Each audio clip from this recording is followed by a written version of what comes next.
state's evidence would indicate that beginning July 9th of 2022, Mr. Koberger's phone began connecting to a cell tower that serves the area of the 1122 King Road residence in Moscow, Idaho. Now, I will acknowledge to the court and all present that there are many residences in that area. It is a dense population of mostly college-related occupants. It is a dense population of mostly college-related occupants. It is a dense population of mostly college-related occupants. Johnny went down into hell one night, he was hunting for the devil's throne. He beat around his name too long, figured he'd claim his own. The flames were licking the cavern walls, the air was thick with sin. But he grinned and tuned his fiddle tight, said, devil, let's begin. He laughed and said, you're foolish, son, you'll burn before you win. But he rousing up that bow and said, we'll see who melts in sin. I ain't afraid of fire or brimstone, you can damn me if I lose, but I'm the best that's ever lived, old boy, so go on, light that fuse.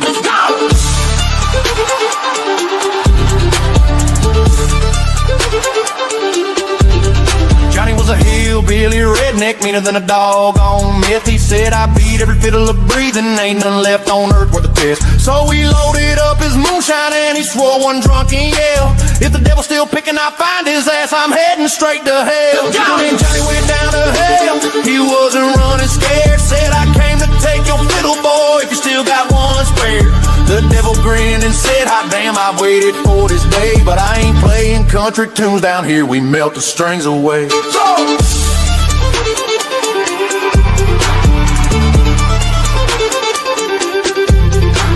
The gates swung wide, the brimstone popped, and demons poured like beer.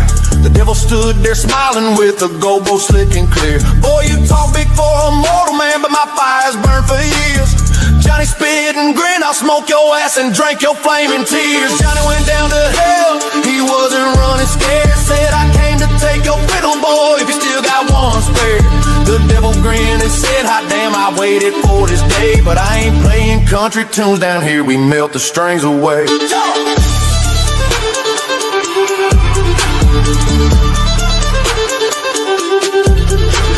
The devil drew his bow across, the pit began to roar.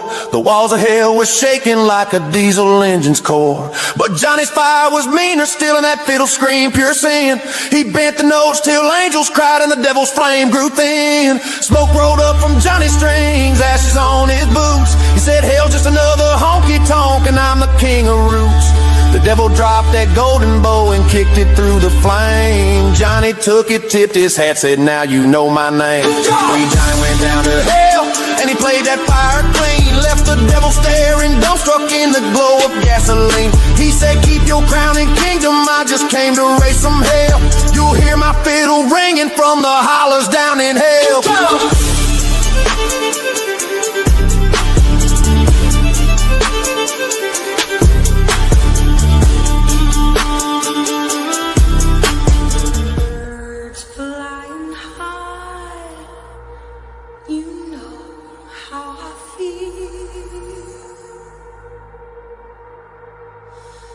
Sun in the sky, you know how I feel. Breeze drifting on by, you know how I feel.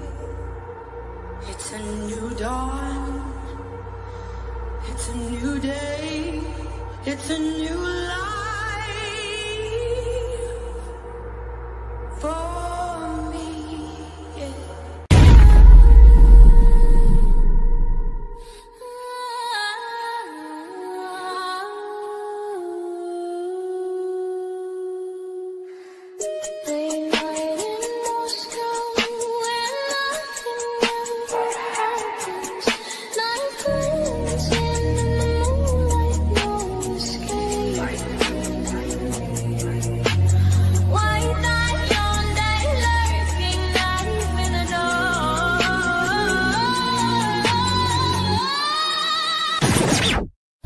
Searching for a future ride, under surveillance, nowhere to hide. Influence creeps like blood on the floor. Fine line between peace and war. From campus to crypt, the script looks tragic, mystic and twisted. Magic turn manic, walk through lingers, but the echo remains. Chains of the slain in eternal pain.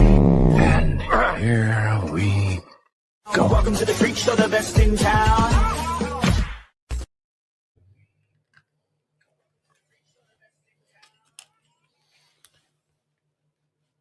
What is going on, Hive? Hell Yes, it is Sunday night. I got the audio coming in loud and clear. Two things you got to realize right off the jump. One, if I'm in a suit, buckle up because shit's about to get real. Two, if I have a beanie and some shades on, understand that I am about to channel my inner J.M. Bree / Pavarotti, who I think has been a staple in investigating the Idaho 4 case. So tonight we're going to be talking about the stairwell. And this stairwell, I think it tells all. It certainly gives validity to Dylan Mortenson's story. And I'm going to be talking about specifically the blood in the stairwell, given the new crime scene photos, some of the evidence pictures where they have the numbered cards next to the spatter, and what types of spatter it means. How could it have gotten there? And for the first time in a very long time, I'm going to theorize tonight. I'm going to theorize. I'm going to lay out my version of events after looking at this evidence and the way that the blood looks, what I believe happened and how it got there. So if this is your first time tuning in, I'm your host, Birdie. I go live weeknights at 7 p.m. Central. That includes Sunday evenings.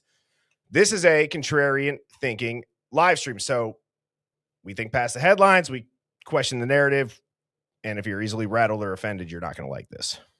However, if you'd like to look into stories and question everything, you are amongst friends and you have found your people. If you have not hit that like button on your way in, please go ahead and do so. I'm going to put this full screen. Discord Dawn, one of our mods, was so kind enough to create this QR code that if you are to screenshot this and then after the live concludes, you just got to tap it and it will bring up all of the Hive's links. It'll bring up my TikTok, the Discord, Hive Mind merch store. And if you do decide to join our Discord, please make sure that you have the app downloaded on whatever type of phone you have first. Then it will work. Typically, the only issues that people have when they try to join it is that they don't have the app downloaded prior. And Natasha Hill, thank you so much for the super chat, and followed up with another super chat saying, looking handsome. Well, I appreciate that. You know, I was just talking to Mrs. Birdie about the suit, and I started to realize, you know, I have zero insecurity about being covered in tattoos, and I have zero insecurity about starting this stream with always wearing a jersey and getting on here and talking to you all. That's never going to change. Even tonight, I'm wearing a beanie and some sunglasses, but I have realized that there is something to human psychology when somebody's wearing a suit and delivering very important information. So jokes aside, you know, with the beanies and the shades and the suit, jokes aside, what I'm going to say tonight, I believe is very, very important. I have not heard anybody give this theory about how blood ended up in the stairwell. And it's not even a conspiracy. We're going to look at clips of what Dylan Mortenson said. We're going to look at crime scene photos. And then, as I stated in the intro, I'm going to give you my theory on how I believe that it got there. I think a lot of people are going to be surprised. And I hope that J.M. Bree is watching this. Not that, you know, it only matters if he is, but I know that he tunes in sometimes because I'd like to get his thoughts on this. I would like to get his thoughts on this. I'd like to get other people's thoughts on this too, creator or not. Let me know in the Discord. Let me know in a video response. Tell me what you think, because I do 100% believe that the only way that we get to the bottom of this case is people start putting a bunch of stuff out there. And as a collective, we theorize on it, we talk about it, we ask questions, and then we respond. Okay? And so that's what I am putting a request out for. Think about what I have to say tonight. Let me know if you think it's stupid, or let me know if you're like, damn, I can actually see that playing out. And the theme, as I've been stating, is that the blood on the stairwell speaks. There are entire careers as I'm sure everybody knows, of being a blood spatter expert, a crime scene forensic investigator, where you look at just the aftermath and you can tell what may have potentially happened. That's a skill. There's an instinct. It's, I'm sure, lacking zero talent for the ability to see things that others can't. And so I'm not claiming to be that. However, keep that in mind as I go through this, that, yeah, people get paid and people pick this as a career and it's their livelihood to do exactly this. Now, yes, I might not be trained to, what exactly is this blood spatter pattern?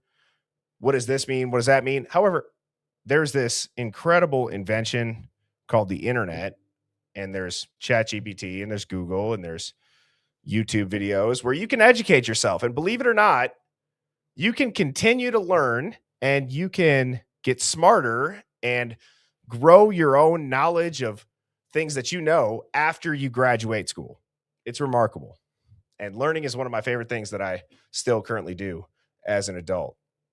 And anybody else who probably does what I do, which is look into everything, can appreciate what I just said. Now, we're going to start off with a Discord question of the day that's going to segue into the clips of Dylan Mortensen and then into the crime scene photos of the blood in the stairway. So Sleuth or Dare had asked, what if the quote, "I'm here to help you," was one of the perps talking to each other? One perp takes out Ethan while Xana is fighting with the other. Now, I've shown a clip on stream where I theorized on this a while ago, but I think to Sleuth or Dare's point, hearing "I'm here to help you," given the amount of blood, the documents, the video, the audio, testimonies, like the timeline, all this stuff, it makes sense that there's more than one perp in there.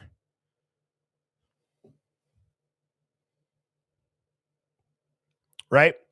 And so to kind of go off of what Sleuth or Dare said, I want everybody to picture this.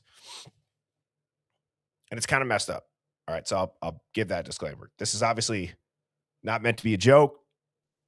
I acknowledge, and I'm sure everybody in here acknowledges, these are real lives. These are real families. This is, a real trauma. There's real grief and sadness. But if we want to get to the bottom of it, we got to talk candidly. Right? So if everybody kind of pictures more than one person walking into a house to commit a murder on multiple people, let's say that upstairs, the murder and the time that it took to commit it happens rather quickly, faster than what is occurring downstairs. And if you are the person on the top floor that got done and is ready to hightail it out of there and go on the run and get out of there and, not hang out where a murder just occurred, obviously, as most people would probably do, is get their shit and get out. If you were with a partner or two that was committing this atrocity with you, and you still hear a struggle going on, and you walked into the room while they are a knife-wielding homicidal maniac, if it's dark or just in general, while somebody that's committing that crime and their adrenaline, I'm sure, is spiked through the roof, it's chaotic, well, you would probably want to announce yourself and let them know you are not there to attack them, but rather, it's okay, I'm here to help you, to finish this atrocity so that everybody can get out. If you went in with multiple people, right, and they were taking longer, it's like, it's okay, I'm gonna help you. And again, it's morbid, it's dark, but you have to be able to talk candidly about this stuff. And that to me makes way more sense than some psycho criminology student that's got no criminal record, and for whatever reason the mainstream media wants to frame him as a serial killer, even though his studies make him study the minds of serial killers, as the investigators and prosecution said. That makes way more sense that there would be more than one person in there. And as the other perpetrator, you don't want to get accidentally attacked in the chaos versus a crazy person saying that to a victim, like lulling them into a trap. I just find it hard to believe that A, out of all things that Dylan hears, she hears that, and B, that anybody would really go along with this. It's okay, I'm here to help you, and not see a person, if it was just one person, covered in blood, holding a knife and a sheath at this point, right? In a face mask where only their eyebrows are visible. You guys tell me, if you're a college girl or if you're Ethan and you see a dude in a Dickies coverall suit and a face mask where only your eyebrows are visible and you're holding, a giant fixed blade knife with a K-bar, you tell me if that person's walking towards you and they say, it's okay, I'm here to help you, if you believe them for a damn millisecond. But yet, in a weird way, the news has framed it as if somebody is tricking them into, I'm here to help you. It doesn't make sense. Okay. So before I go off on too much of a tangent, let's just address that idiocracy. There is not a single human in the world that has somebody walking towards them with a face mask at 4 a.m, holding a K-bar knife saying, it's okay, I'm here to help you. And they're going to trust them. Yeah. As Wonder Woman just said, you would shit yourself. You would scream. You'd try to run away. And I'm sure, again, there was defense wounds. But the other part is you would think a roommate that's still alive, or wait, 2 roommates that are still alive, one right below you, one on the same floor as you, would hear that and maybe try to get somebody to help you. Oh, I scoff. They waited 8 hours. They called everybody but 911. For God's sakes, Dylan went on Indeed. It's a job site. Instagram, Snapchat. None of it makes sense when you really break it down methodically like that.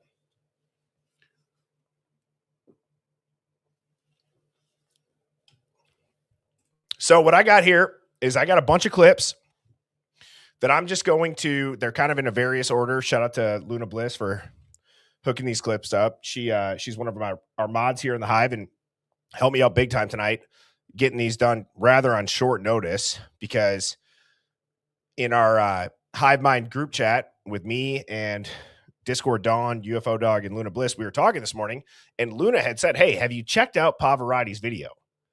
And so I had a bunch of errands to run. I went out to lunch with Mrs. Birdie, and when I got home, I had some downtime. I watched Pav's video, and I tried to call Dawn, and then I called Luna too. I got a hold of Luna, and I was like, dude, I have to run something by you. And that's how this stream kind of came together, because it clicked. It clicked. So I'm gonna play these, and then I'm gonna kind of click through them. I'll comment on them after if there's something to be said. But if not, I will continue to kind of go through these rather quickly. I'm not sure if everybody has seen these, but these are rather popular clips from interviews and various body cam footage. So the question is, he passed by occupied rooms to go to other occupied rooms. Yeah. He had to go by your room to get to the other 2 rooms. Unless he got, I remember Katie was kind of worried about someone climbing that balcony up there. I don't know if someone could climb it, but I feel like if someone really, really wanted to, they could. I don't know. Okay. I have to comment on that. Okay. I guess this doesn't have to be full screen. It's just audio. Let's listen to that short clip again here quick. Oops. So the question is, he passed by occupied rooms to go to other occupied rooms. Yeah. He had to go by your room to get to the other 2 rooms. unless he got. I mean, I remember Katie was kind of worried about someone climbing that balcony up there. I don't know if someone could climb it, but I feel like if someone really, really wanted to, they could. I mean, I don't know. So, okay, couple things that stick out. And I've said this in the past, guys. When a case gets to this point in the media and the number of people that are doubting the official story is only continuing, to grow, what ends up happening is essentially what we're doing here is you end up you hang on every word, sometimes overanalyzing, but other times you hear stuff and you're like, oh shit. If you put yourselves in the person who's saying that statement's shoes, she said Kaylee was worried about somebody climbing up onto the balcony and coming through that door, essentially. And that was a rather quick response to the question, whether she was trying to cover her own ass, because I believe that Detective Gooch in this interview was the only person that truly questioned Dylan Mortensen. That wasn't just kid glove questions, softball questions. And again, I'm going to play that one more time. Really listen to what Dylan says about how Kaylee was worried about somebody that they really wanted to, they could get up there. That was her response to when Detective Gooch is asking her, well, they would have had to walk by your room. Why would they walk by your room? Especially given Brian Koberger's never been inside the house. He doesn't know the layout. Wouldn't he have to check every room to see who's in there? If he doesn't know them and there's no connection and they haven't been able to find one and they have access to all resources possible, as the investigator stated in the post-sentencing press conference? Is this guy psychic? No, he's not. Even though there is this giant bias about he was a criminology student. Yeah. And he turns into Jason Bourne, and essentially one man can become a team of highly trained Navy SEALs and leave no DNA, no footprints, all that, whatever. I'm not even going to rant on it, but just listen to how quickly she responds to this. So the question is, he passed by occupied rooms to go to other occupied rooms. Yeah. So he had to go by your room to get to the other two rooms. Unless he got. I mean, I remember Katie was kind of worried about someone climbing that balcony up there. I don't know if someone could climb it, but I feel like if someone really, really wanted to, they could. I mean, I don't know.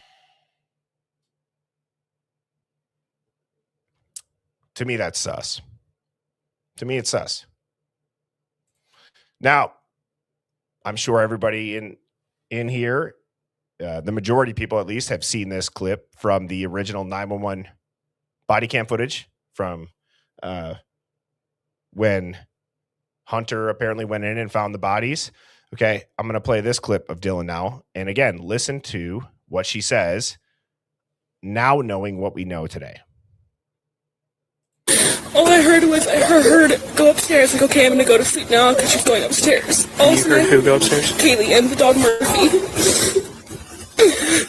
And upstairs to the very top? Yeah, that's where her room is.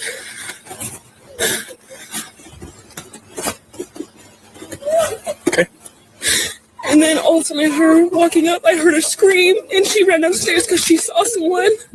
That's what I'm pretty sure she said. Someone's here, and she screamed and just ran downstairs.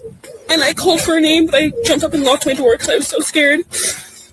And then I heard someone in the bathroom, and I heard her crying, and I heard some guy say that you're going to be okay, I'm going to help you. And I kept calling her name, but she wasn't answering. And then I opened the door for a second, and I saw this guy, and he was not insanely tall, but he was wearing all black and like this mask that was just covering his forehead and his mouth. And then I locked the door and I called, and I didn't know what to do. This was at 4 a.m. Yes. I don't want to just replay clips over and over and over again, because I know I've shown this on stream so many times, but it is rather important for especially this clip for what I'm about to say, given the crime scene photos. All right. So I'm going to play this again. I want you to listen to a couple things. One, how would Dylan see Kaylee go up the stairs if she was already in a room with Murphy? She could say, oh, she heard that. So either way you put it, there's questions like, how do you hear that, but you don't hear the screams that we heard on every damn camera that's been released publicly? And when you hear her say that Kaylee screamed and said, someone's in here, and ran downstairs, well, listen to the previous clip. That's why I put them in this order of, well, Kaylee was always worried about somebody climbing out of the balcony and coming through the room, or coming through the door and being in the room.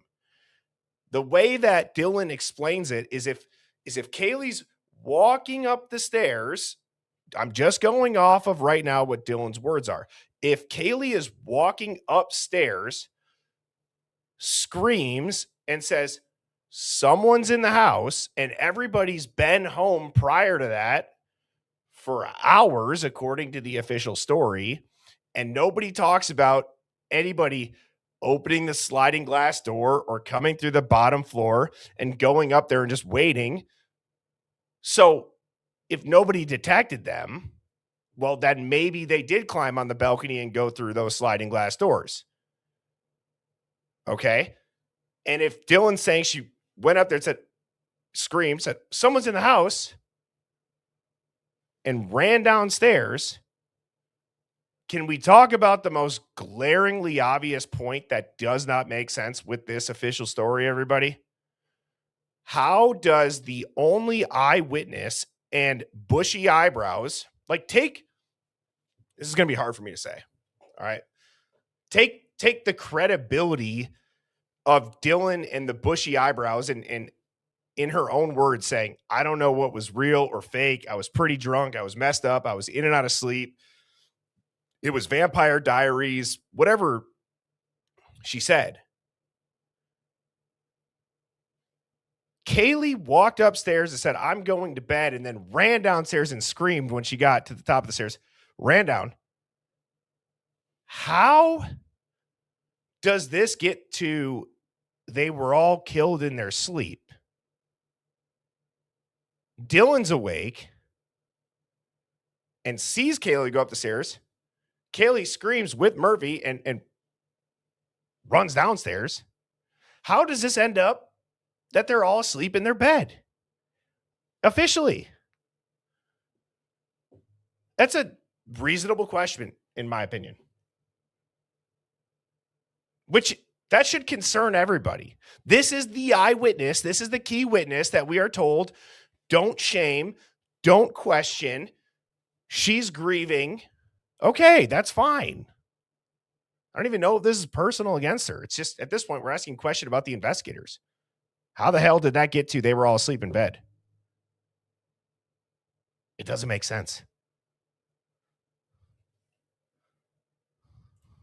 All I heard was I heard her go upstairs, like, okay, I'm going to go to sleep now because she's going upstairs. You heard who go upstairs? Kaylee and the dog Murphy.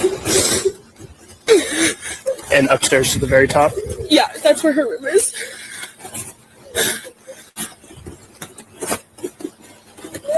Okay. And then all of a sudden I heard her walking up, I heard her scream, and she ran downstairs because she saw someone. That's what I'm pretty sure she said. Someone's here, and she screamed and just ran downstairs. And I called for her name, but I jumped up.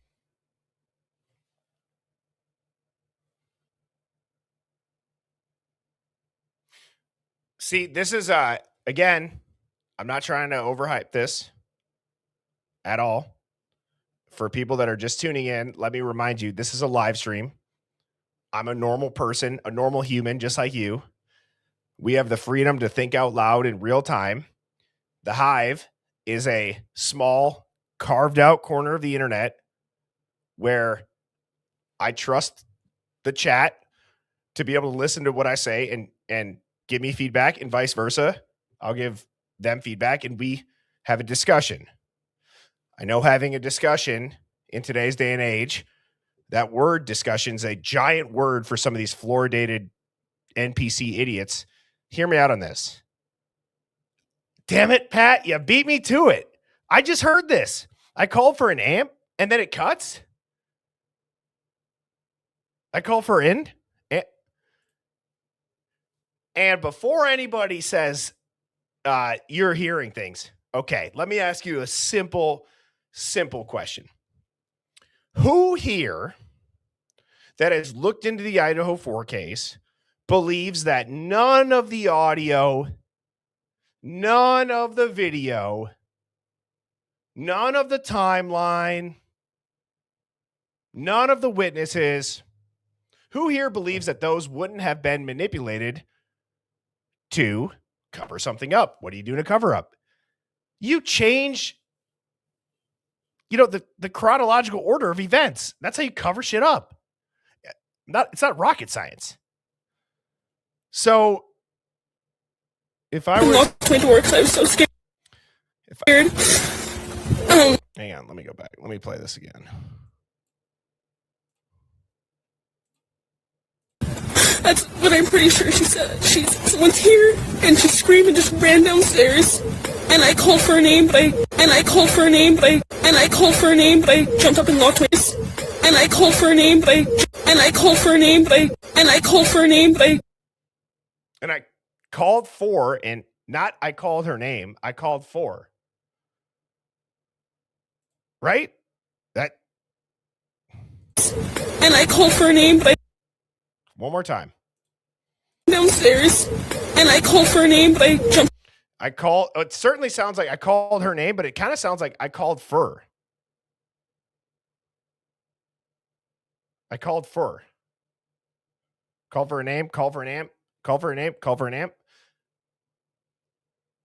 I'm trying to remind everybody that, again, critically thinking, if you don't believe the official story, you don't even have to agree with me. I'm not trying to change your mind.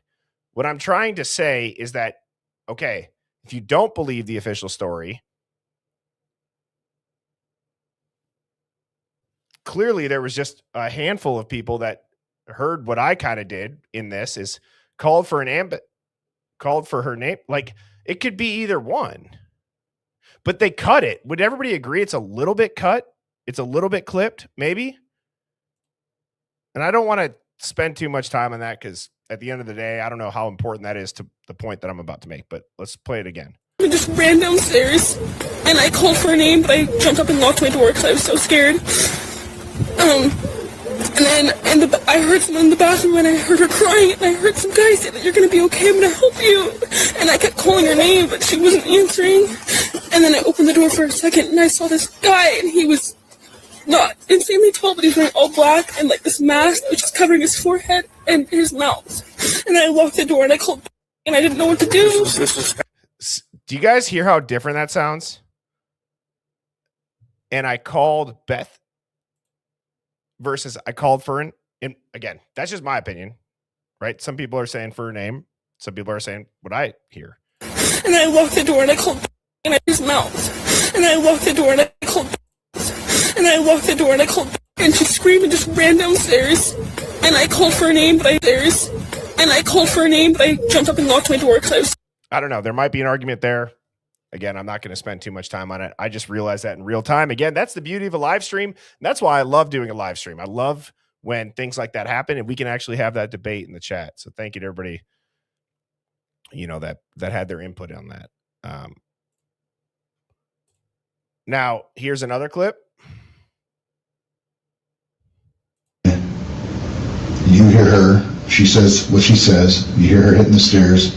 You open the door, cry out to her. Yes. And then you close the door because you're scared. Yes. Right? What happens at that point? I opened the door again, and I heard what I thought was Katie crying in the bathroom, and I heard this man's voice say, "It's okay, I'm gonna help you," but it wasn't like in a nice way. Like, it was just weird, and it was a voice I've never heard before.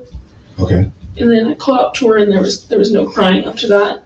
I don't really know what happened after that. So when you opened the door, you thought you heard Kaylee crying in the bathroom? Yeah, okay. But it could have been Dana, but I thought it was Kate at the time. Okay. So again, at what point is Kaylee asleep? If nothing else comes out of these clips prior to what I show you with the blood spatter, right?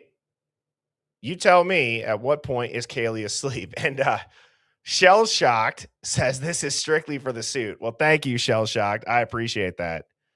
Any super chat, like I said, over $4.99 will pop up right here. And I'll address it as quick as I can. Blue Eyed Candy says, "Hey, Birdie, love the suit. I just sent you another email regarding the single versus multi-assailant analysis based on EC's autopsy findings. Oh, thank you. Okay, I will check that out. Let me write that down.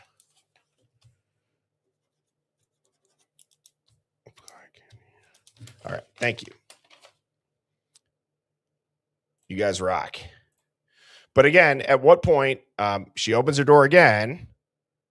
Clearly, Kaylee is running, crying, and I don't understand how Dylan is explaining this rather crystal clearly for whatever intents and purposes, like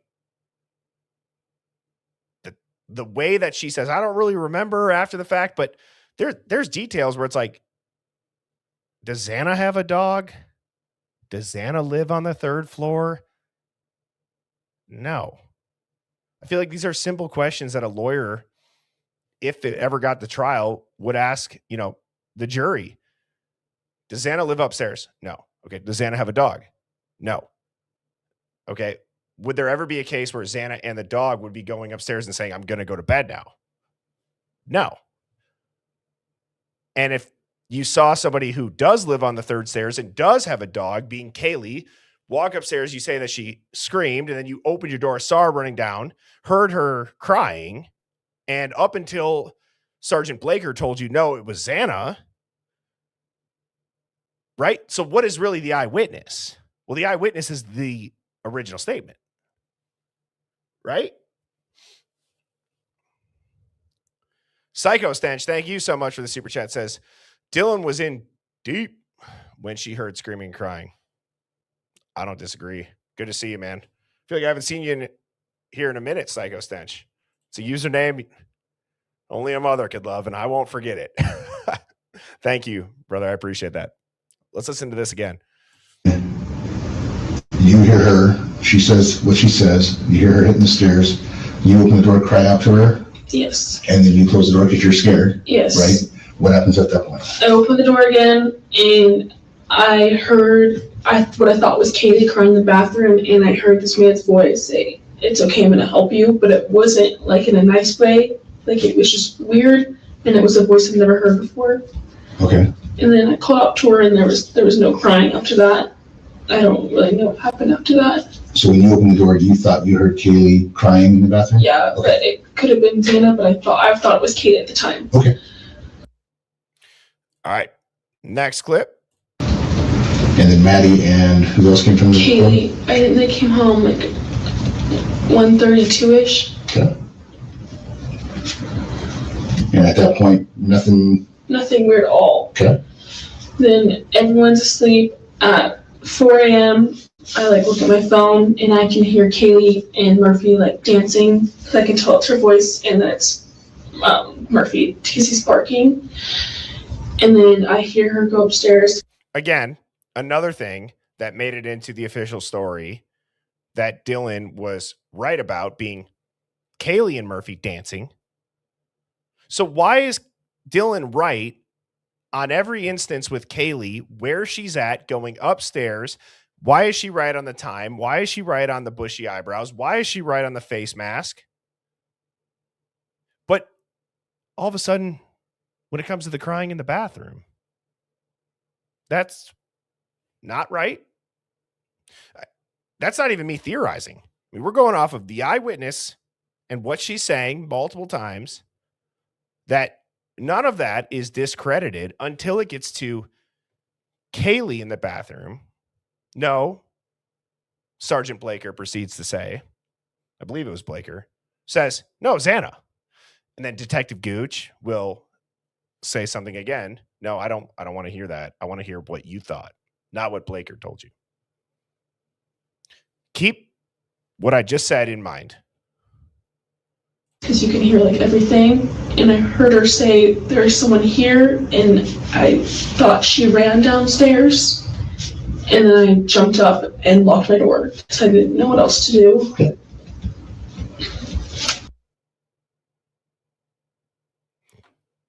There's so many nitpicky things that I could do, Hive. I really could, with, well, did you see her run down the stairs or did you hear her? Were you in bed? I thought you said you saw her walk up the stairs.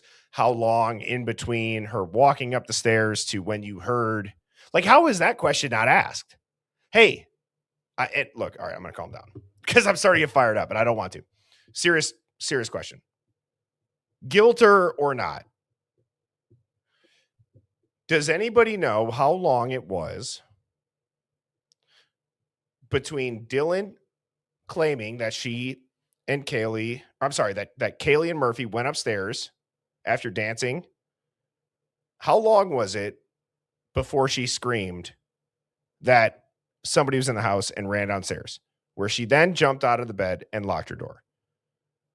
Is that a question that's offensive, rude, or not seeking truth? Because it's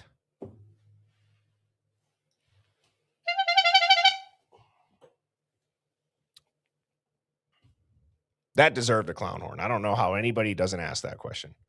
Or if they did ask it, why is that not publicly stated? All right, let's listen to this one more time. And I got 2 more clips after this. Guys, please hit that like button too. I know, when I start and I go live, the numbers kind of like people that get the notification that I'm live and then other people join. So again, all my streams are free. I don't have anything behind a paywall. All that I ask is that you hit subscribe, press like.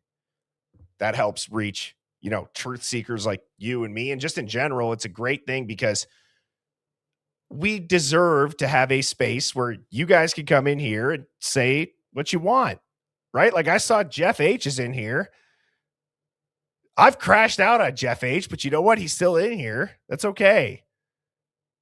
There's not many chats that, allow you to do that. And I'm not saying that to kind of brag. It's just, I hated when it was done to me. And I said, all right, I'm going to just make my own channel and I'm not going to, kick somebody out necessarily for disagreeing. And that's right.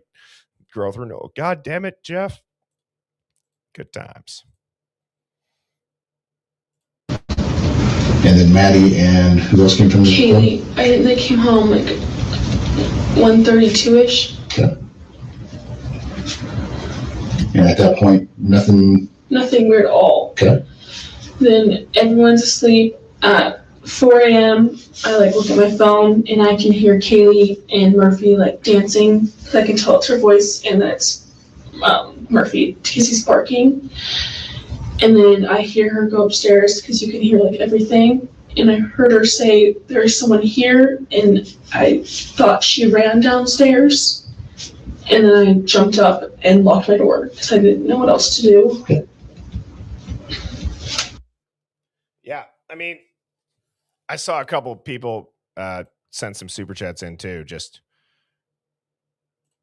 Blue Eyed Candy had said, what if he had pressed her just once on, why didn't you call 911 immediately?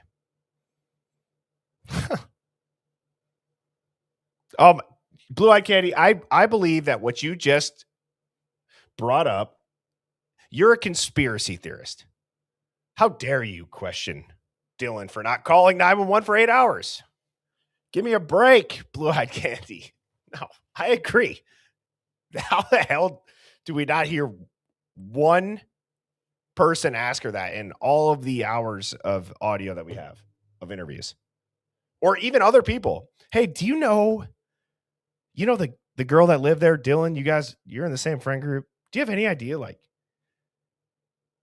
I'm not trying to accuse her, but what took so long to call 911? I mean, I feel like there's clearly ruckus and given the crime scene, like Hunter, you were in there, you saw it, you knew to call right away. Why didn't Dylan?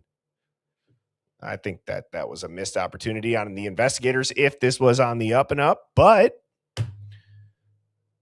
we know that it it probably wasn't. Hoffmaster says, reward offered, proposed in the beginning. Why and who said no to this? I agree. I mean, shit. Even the that's a quarter in the swear jar. Sorry, guys. But yeah, that's even what Steve G said. Said, oh, we wanted to hang flyers. And they said, no, we don't want to because of Rush. And I think their attendance at the college, right? That's in the original Fox News interview outside the Moscow PD. Steve G and Chrissy talk about that. If you're interested in what Hoffmaster just said on and how I responded, saying, yeah, Steve G did bring that up about reward posters. Psycho Stench says, if they would have just locked their bedroom doors, would the boogeyman have still gotten in? It's such a good question because it's like, how motivated were the killers? There's not a... I would be shocked if you went into 1,000 random college houses in America. Let's do a poll.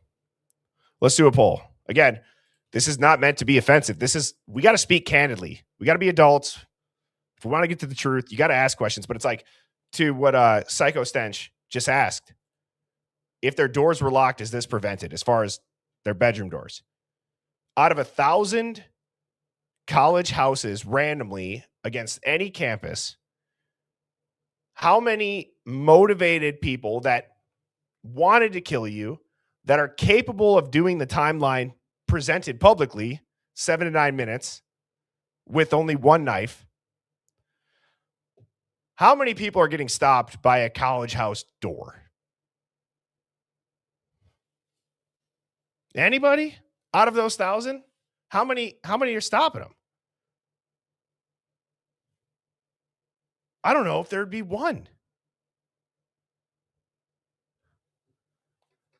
Just general, even general houses, like bedroom doors, sometimes they're just like, I don't know. I don't think many.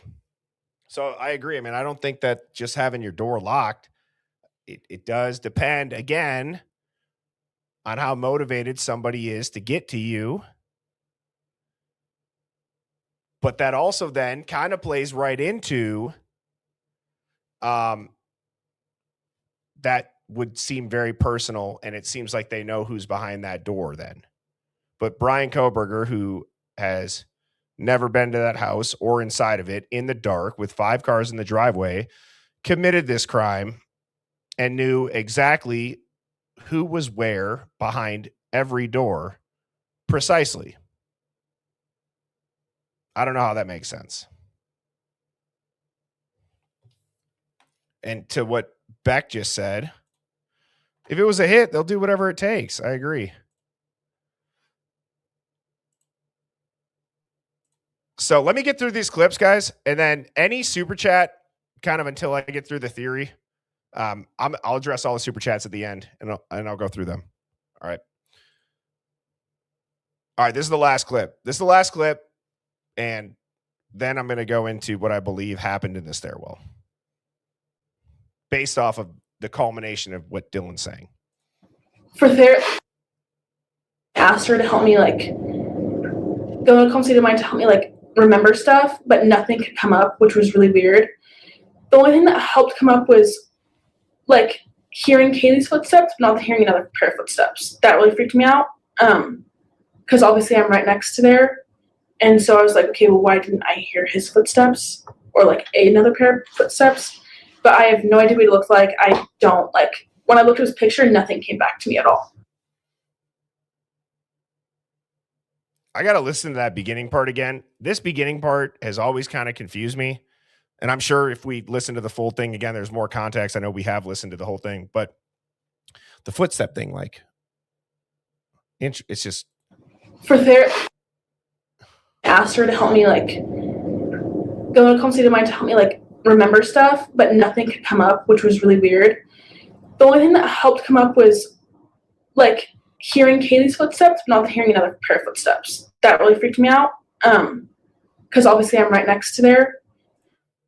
So she was saying hearing Kaylee go up the stairs without hearing another set of feet on the stairs goes back to the first clip. Okay, so if nobody's following Kaylee up the stairs, and if they were home for hours, right? Listen to this part again. Listen to what Dylan just rattles off right away when Gooch asks her. They would have had to walk by your room.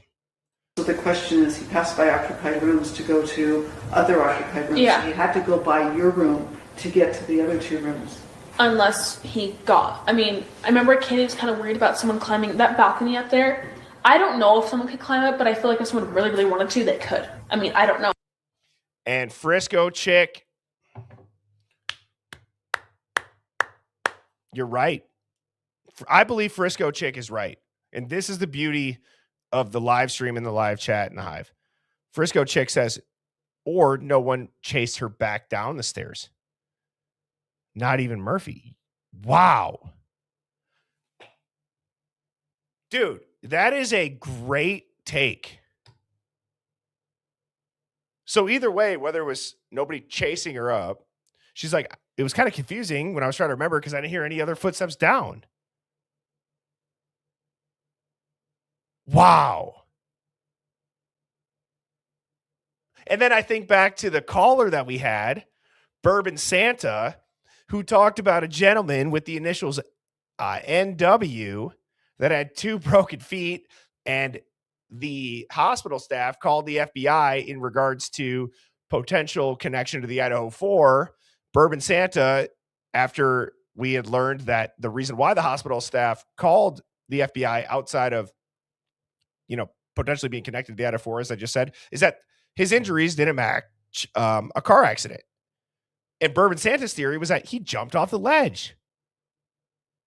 Jumps off the ledge. Kaylee runs down the stairs and's crying in the bathroom. Dude breaks both his feet. Clearly, whatever happened is suspicious enough that there's hospital staff people calling the FBI saying, hey, I think that this dude may be connected to the Idaho 4. Oddly enough, passes away on the day of the press conference or the day before the press conference that Moscow had after 3 or 4 days. I don't know. That, again, is just kind of me thinking out loud in real time. So, all right, let's get into this. No, I went back to the other clips. That's right. Okay, buckle up, Hive. And I want everybody to put on a critical thinking hat, not even a tinfoil hat. I want people to envision themselves maybe in the layout of 1122, if that's a way to describe it. All right. I want you to hear what I have to say about this slide. And then when I show the pictures, I want you guys to, we've all looked at the layout of the house a ton. I want you to maybe think through this situation based off Dylan saying Kaylee ran down and was in that bathroom. And every other thing that Dylan said hasn't changed other than they changed it from Kaylee to Xana. If it was Xana, when did Xana get back into her room?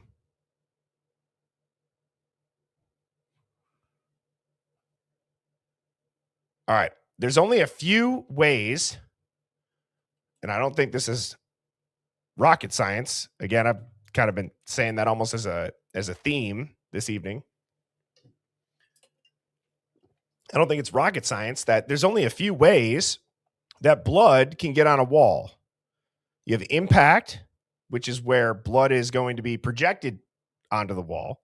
You have transfer, which is where you may brush up or something bloody touches the wall. And then you have passive flow, which is where blood's going to land on the wall, right? So blood's going to land on the wall and then move because of gravity, right? So it'll hit and then it'll fall down because if it's on a vertical wall, and the blood will move down. Okay. This is why I have this beanie and sunglasses on and I'm sweating my ass off in this suit. But I want to talk about this picture because, this isn't the first time that I've been impressed with Jamboree's ability to categorize and log the photos himself. I think if you watch his video today, he's showing you how he's going in, he's saving all of the pictures in his own system that would correlate to the documents where it's like, hey, for these, these group of photos they were taking on, day 1 after the crime scene. These were 4 days later. That's why some of them look different, because the blood's been sitting for a few days, and they categorize the first set this way, and then they categorize the second set that way between stickers or cards. Okay, so he's explaining this, and if you haven't watched his videos, his channel is down here in the bottom left corner. And I'm not just trying to glaze Pav here. All right. I like the guy. I think he does great work. But what I really appreciate about this picture is that you can perfectly see a scene in the stairwell. Perfectly. And until Pav showed this series of photos, it didn't click for me. And I don't know what it is. I don't know why this happened. When you've been staring at a case for months, you can't figure out, was a gun used in the stairwell? Was it the Sensi? And this is why I was saying I was hoping maybe he's watching this so that he can respond, because I know that he's got his idea about now I'm blanking on the officer's name that said the Sensi, and that could be the reason for the spark and the thud and the flash that Bethany saw. But I want to talk about rather the blood location. Okay. So, do you guys notice how this is the majority of Kaylee and just a little bit of Maddie? And there's unknown male B and C. Majority Kaylee, Maddie, majority Kaylee, Maddie. I'm sorry, majority Kaylee, minor Maddie. Okay, you got all this random stuff. And I'll click through a few things. Okay, so here's one location. It's on the side rail. Okay, zoomed in so that you can see it here.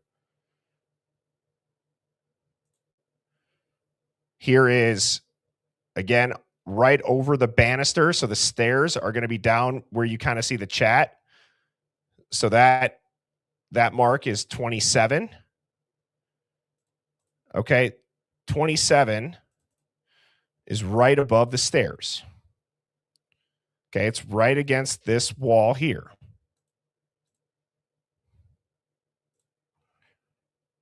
Again, you have, I believe that's zoomed in on 27.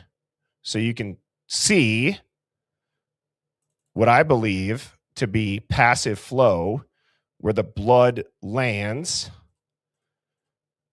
and moves down because of gravity. Okay. Now you have stuff on the handrail, right? Some untested, others major Kaylee, minor Maddie. More what I believe to be passive flow, not high impact, because it doesn't have much velocity. So this is, again, I didn't go to school for this, but I have the internet and I can look at other pictures of blood and experts' testimonies in court. And also just, you can go look up like crime scene scenarios where you can listen to forensic crime scene analysts give their take on blood. And there's like trade shows and conventions for this type of stuff. It's a huge field.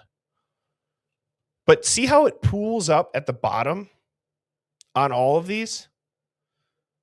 Like, you guys notice how there's like, how it when it runs, it pools? In my opinion, and I believe this is going to make sense when I give you guys my theory, is that it didn't have that much velocity to like splatter and stay. It was almost as if like maybe somebody bumped in, or it was like it hit the wall, and then it's like it doesn't have much force to run very far on a straight up 90-degree vertical wall. So it would pool a little bit down here. And this is what I want everybody to picture. Okay, can you guys see my cursor?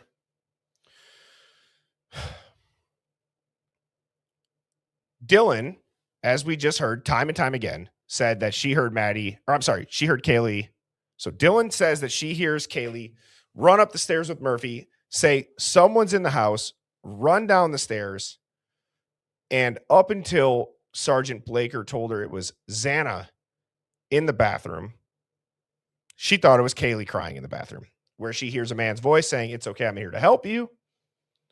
A voice that wasn't in a nice way and that she's never heard before. So my theory comes into play with this. My cursor, if this was Kaylee, is running in here. Again, doesn't knock over any of the beer pong table, but that's a different point. Whatever. Goes into the bathroom. Dylan's hearing her cry. Well, if Kaylee's locking herself in the bathroom, how, and then ends up back in bed, how does Kaylee's blood get here and here and here and here unless she went down the stairs? Or, and this is why I've said now 3 times, I hope Pov's watching this, because it's not, I appreciate the theory. I'm just curious what he thinks about this. What I believe happened and how this blood got here is, if I was, and to anybody too that wonders, if I wear shorts on the bottom, I am wearing shorts on the bottom. I don't care. Business on top, party on the bottom. All right. So yeah, it's the work from home outfit 101. But all right, I got to, kind of almost portray this a little bit. So if I'm in the bathroom and I had just gone upstairs and seeked refuge in the bathroom, what if Kaylee did go upstairs, saw somebody either attacking Maddie in bed or fought off the attacker? Fought off the attacker and essentially escaped and got downstairs and ran for refuge in the bathroom. If in that struggle to get away, that perpetrator who had already killed Maddie had Maddie's blood on him and was grabbing Kaylee, one, that could and Kaylee got injured and was bleeding, that could explain how Kaylee's bleeding and how there's a little bit of Maddie's, as if the perpetrator had physically maybe touched Kaylee and that perpetrator was very bloody. So now she's in the bathroom crying for a while. Dylan said she locked her door, whatever the hell she did, right? What if after a couple of minutes, Kaylee decides to come out of the bathroom and she peers over the half wall, and we know her face had taken damage, like if you had a bloody nose or something, or a cut eyebrow. What if Kaylee walks out and looks over the stairwell? That's how blood mark 27 could maybe get there. Then she sees the coast is clear. She walks this way, places her hand on the banister, hence why there's blood here, and proceeds to try to make her way downstairs. If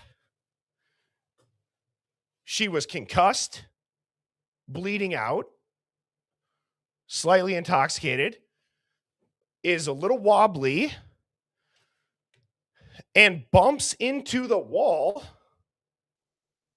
or is trying to get an angle coming down the stairs to see if the gentleman that not even the gentleman, the monster that just attacked her is in that vacant room. So she's leaning, trying to see if somebody is down there still, or did they leave? Whether she decides to go back upstairs, or if she went outside from the rumors of the 911 call where a guy walking his dog thought that he saw somebody passed out and was unconscious in the front of the house, hence why the 911 call came in for an unconscious person. Maybe she did get outside, or she ran for the door. Now, if there was 2 perpetrators, and let's say that we go back to Dylan's statement where she said she never heard other footsteps run down. Well, let's say that whatever, the guy upstairs did get up on the balcony or the patio, go through the sliding doors, was attacking Maddie. Kaylee walks in, tries to attack Kaylee because she witnessed it. She escapes after taking damage or whatever it is. She runs. Well, what if there was two perpetrators? That was one of them was simultaneously taking care of Ethan and Xana. And what if Kaylee's in the bathroom crying and is hearing some other shit going down in this room? Then it's quiet. Proceeds to open the door and see if anybody's downstairs. Peers over, walks around, grabs the handrail, and goes down. And Uncle Daddy says, why isn't there, droplets on the floor? Maybe it's the cleanup that was referenced by Ann Taylor. There's only one latent shoe print that you need with special chemicals and lighting. There was 8 hours, right? And if the second perp left Xana and Ethan's room, again, for the third time, I'm going to say this, it's morbid to think about. Even if Dylan's wrong and there was somebody that did run down the stairs and they left through the sliding glass door. That's what the official story says. Okay, if you were on the third floor attacking people and somebody ran down and escaped and you're like, I got to get out of here, you're going to run down the stairs and I don't know whether you came in the sliding doors or not. If you see the kitchen, you know the sliding door is there because maybe you know the layout of the house. That's the closest exit. You're going to get the hell out of there from the closest way or like the easiest way you can. So somebody from the top floor runs out the sliding door. If there's two perps, which I believe that there would have had to be given the timeline and everything we've seen, was in Ethan and Xana's room and gets done, well, you would leave that room. You'd be walking or running right by this half wall. You'd go right out this door. And you'd probably leave the door open when you left because you left in a hurry. Hence why even the cops say that the door was still open.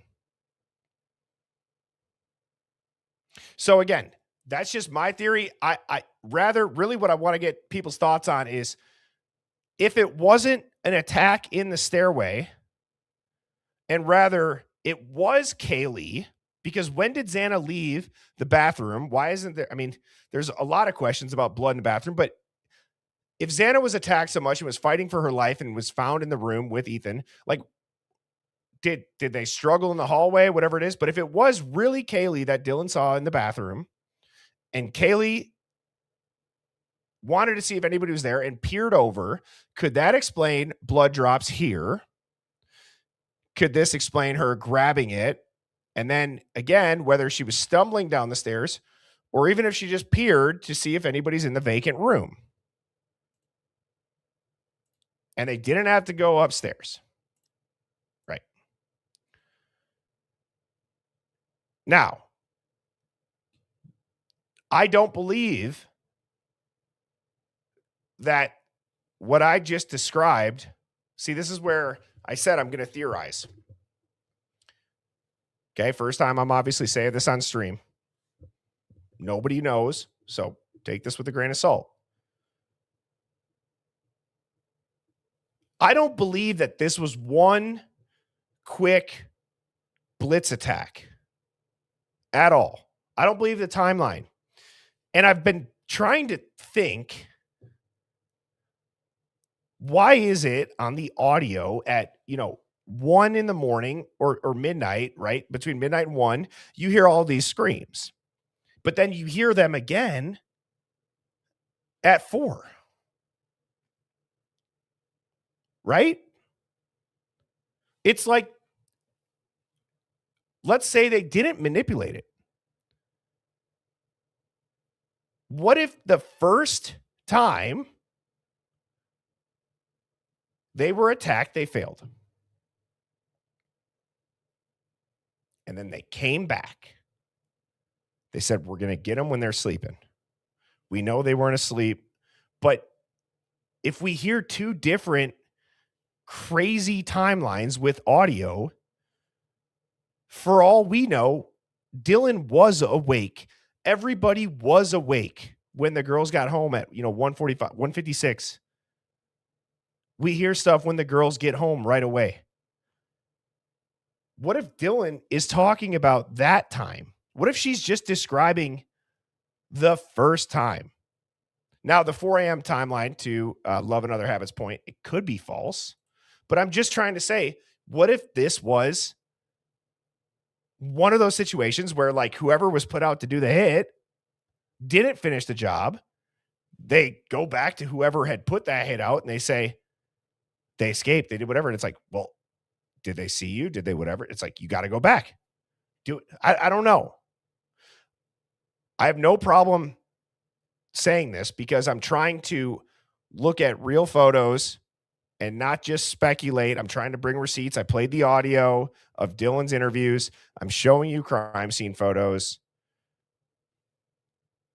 You don't have to agree with it, but I hope that it sparks a discussion around this stairwell. I believe that this stairwell is key. It just really proves one of two things, or both.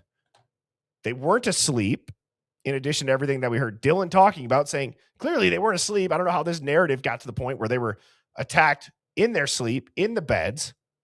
You have Dr. Turvey saying that he believes that they were posed in beds together and was moved thereafter. And then lastly, how the hell does blood end up all over the place? So regardless, if you agree with what I just said about how they ran down and they did this or whatever, okay, fine. None of us know. None of us really know. And if you have a better theory, please, I say this as serious and nicely as I can. Like, I love hearing people out on stuff like this. So please, take what I say, think about it, make it better. Make it better. Correct me. Okay, leave it in the comments when this live goes live, or when the live posts and there's not just a live chat, or tomorrow when I post a quick cut, or 2 days from now when I post a quick cut. It's okay. I can't have a disclaimer that says don't get easily rattled or offended and then be the guy that gets easily rattled or offended. No, this is serious stuff. I want to figure out the truth. All right. And I understand that sometimes, I got to put myself out there a bit and theorize. It's been a while since I've done it. And so let me know. Like, this is interesting. There's no Xana or Ethan's blood here at all. And this number 27, this blood stain, really, to me, I feel like somebody peering over, given that if it, like, I don't know if the gunshot, the Sensi, whatever the hell it is, the bang, the spark, all that shit. Really what I'm saying is, like, this just seems like if you're peering over, same thing with this blood here. Is she looking to see someone still downstairs? Right? And, here are some, again, I kind of clicked through that, but guys, please scan this QR code. So screenshot it, tap it, join all of the links on the Hive. I don't know what happened, but I want to figure it out. We all do. Not for the reason of invading a family's privacy or preventing them from grieving. No. We want to know if public officials are dirty and they're corrupt, and there was an entire real conspiracy between a local police department, 2 universities, judges, 3-letter agencies, and the mainstream media to cover up a crime that happened in public. That's what I want. And what I'm going to do quick, I'm going to go through these super chats.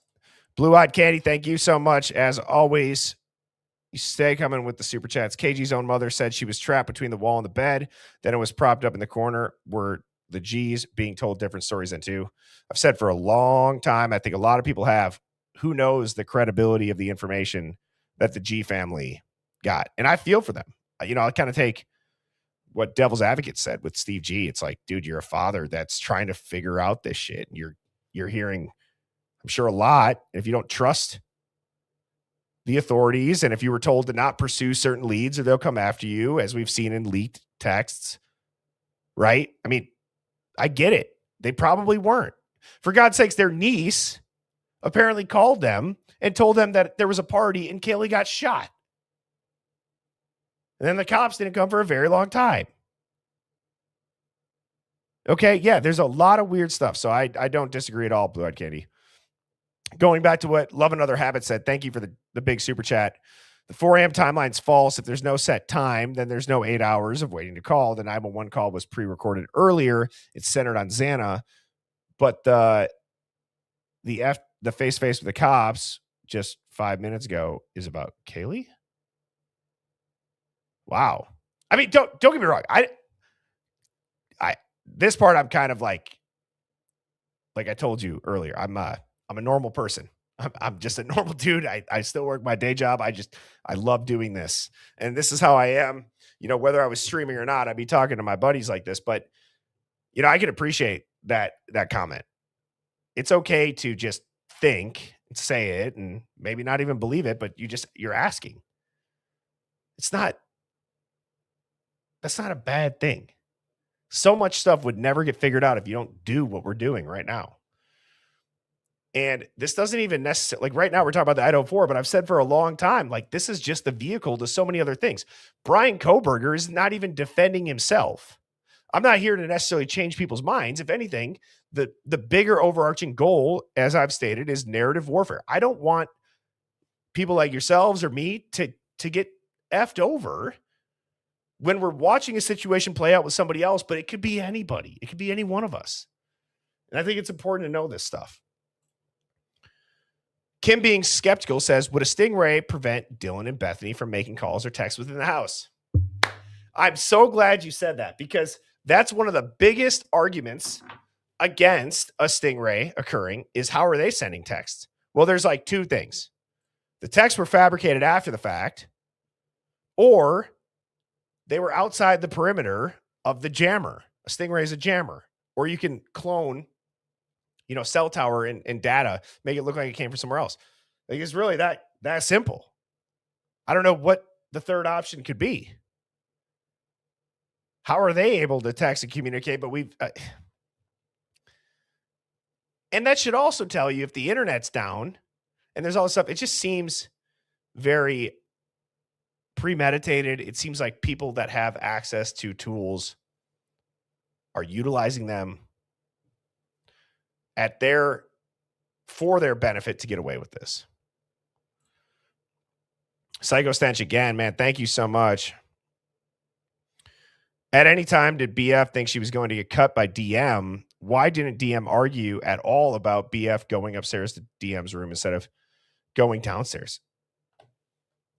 Dude, again, these are simple questions. Like, yeah, you're right. Like that would be something like, so why, if Bethany saw the flash or the spark under her door and heard the bang, why would she tell Dylan to go down to her room?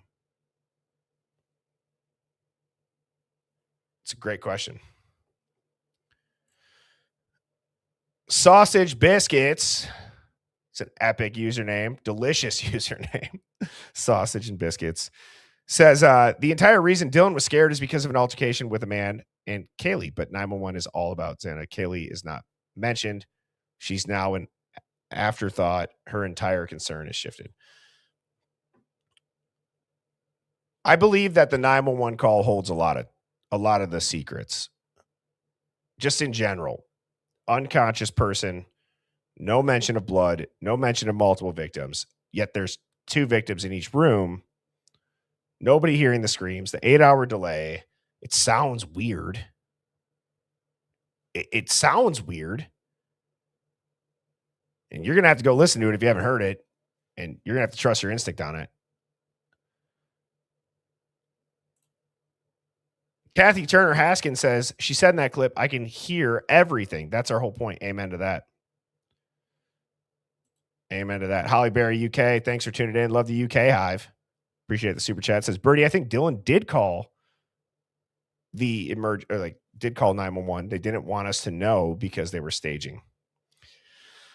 It's one of the darkest theories, Holly, but even Dr. Turvey, the defense experts, believes that these bodies were posed. Yes. And in a cover-up, you lie. Renee Stelzner, 1109, says, how the hell does Dylan yell for Kaylee and the perpetrators never come looking for her or her? Dude, I know. We are not crazy. The thing that drives me up a wall is that people can't even just hear the question. Rather than address a question like what Renee just talked about, saying, hey, Dylan, you yelled for Kaylee. Well, I guess Gooch kind of did. Why didn't they come looking for you? They would have had to go by your door. Well, do you think that the person maybe knew you? Were they protecting you? How do people hear that and they can't even wrap their head around it? Like their brain really can't go there to just sit with that for a second and try to wrap their head around, yeah, that's a little bit strange. Why didn't they go in there? How did they know that those victims were in their certain rooms? We got Lovely Me, thank you for the super chat, says, why are the people that condemn us for seeking the truth okay with murderers out enjoying their life loose wherever they might be? Basically turning a blind eye. My brain is soup as my heart weeps. Yeah.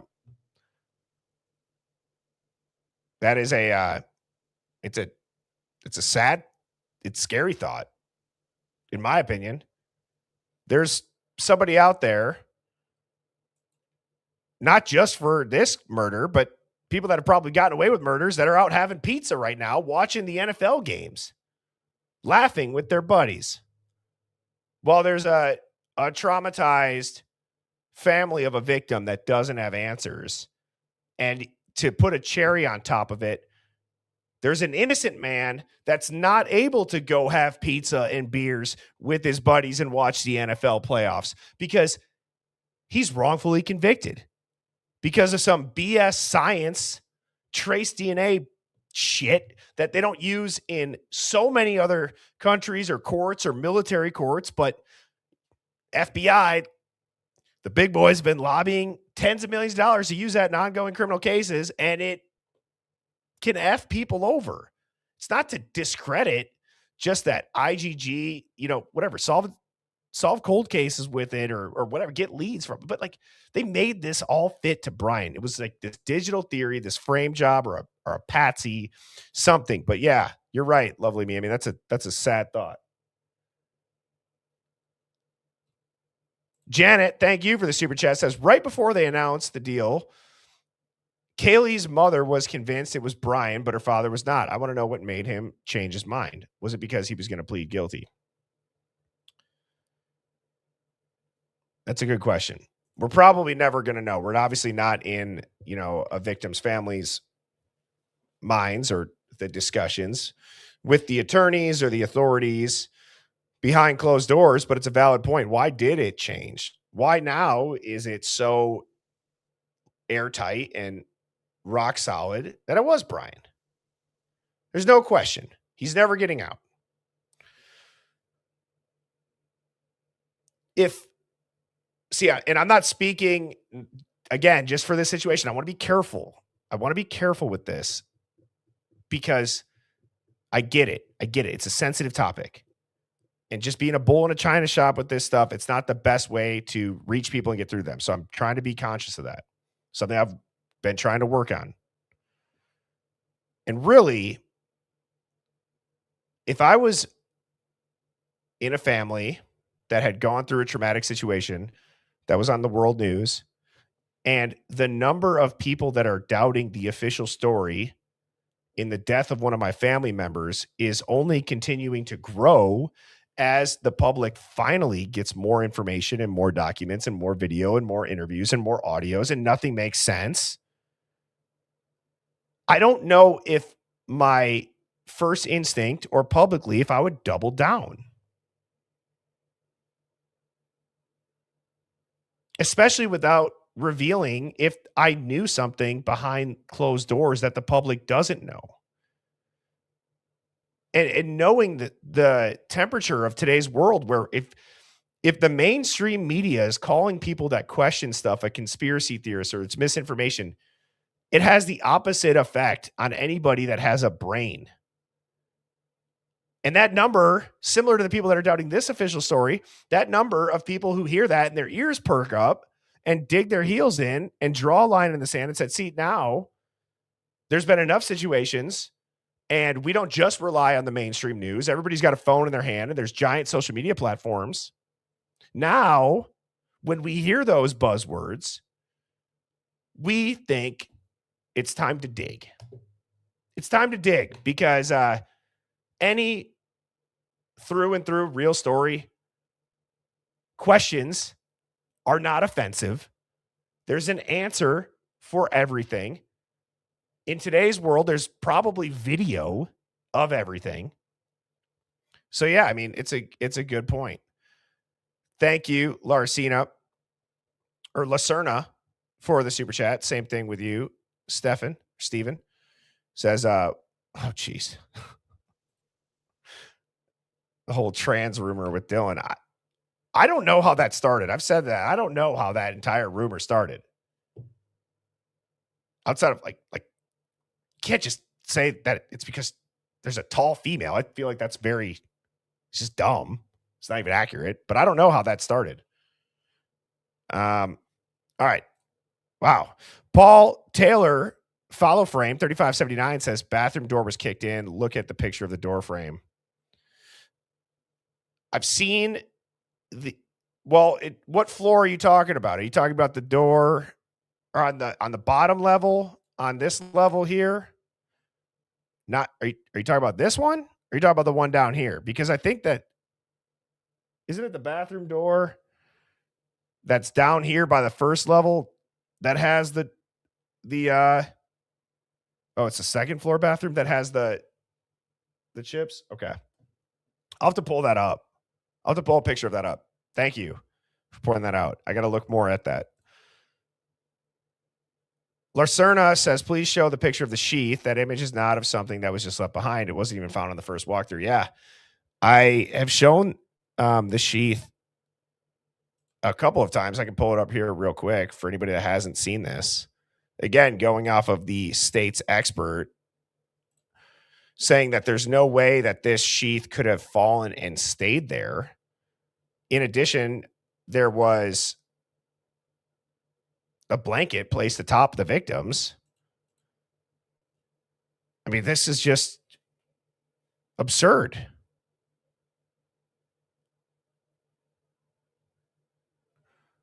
And if it was left there as a calling card, the timeline goes out the window even more.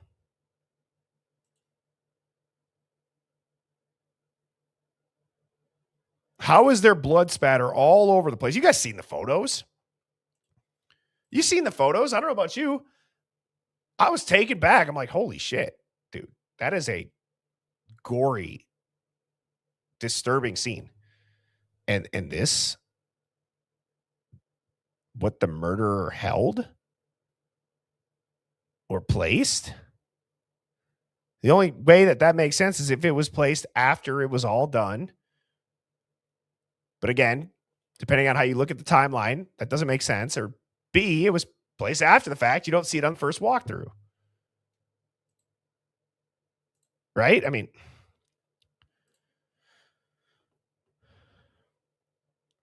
Monty Vermillion, 4806, thank you for the super chat, says, I really love you. I worked many years as a suit guy, but you're not this guy, at least with this channel. Please, everyone, I'm stating I love the original look.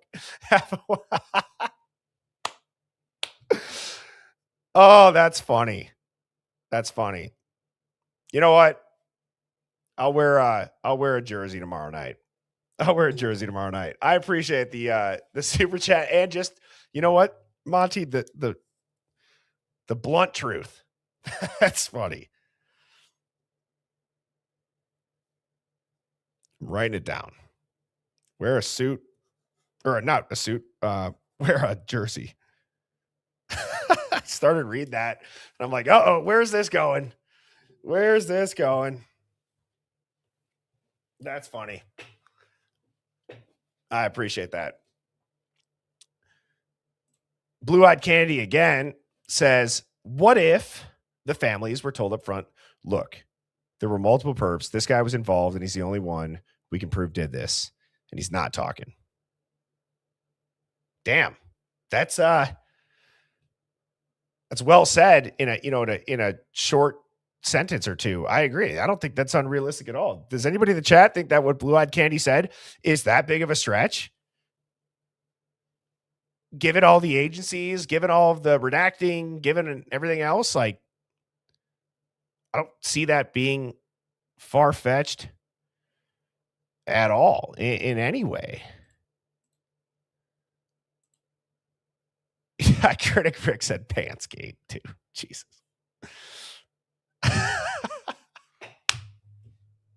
All right. Take it easy on me. Yeah. Hive, I hope you guys had a fantastic weekend. It's always great to spend Sunday evenings here in the Hive. I will be back on tomorrow night at 7 p.m. Central again. Let me know what you guys think about just in general, the blood placement. I think that these crime scene photos and them getting shared, I've talked with my mods about this. I've talked with other creators. I'm like, yes, the photos are new, but really they show just a way different story. There's really not much when it comes to like the gore and the blood or whatever that there is to see other than just this clearly doesn't seem like it was quiet or quick. That should be the takeaway, in my opinion. Didn't seem quiet, didn't seem quick, and there's no way that victims could be leaking that much blood and the person who did it doesn't have a damn thing on them and track it out. And if they did and it's not there, then there's a cleanup. Well, was there time for a cleanup? Yeah. There was 8 hours. Well, were there people at home? Yeah. 2 of the girls, at least. Maybe other people. So please hit that like button, hit subscribe. I hope you guys enjoyed it. Like I said, I will see you guys tomorrow, and I will not be in a suit. Maybe I'll only wear the suit when Sammy T Mafia is on. We'll do it once, like I said, once a week or whatnot. But cheers, Hive. I appreciate you guys, and thank you to everybody that did tune in. Have a good night. Birds flying high, you know how I feel. Sun in the sky, you know how I feel. Breeze drifting on by, you know how I feel. It's a new dawn, it's a new day, it's a new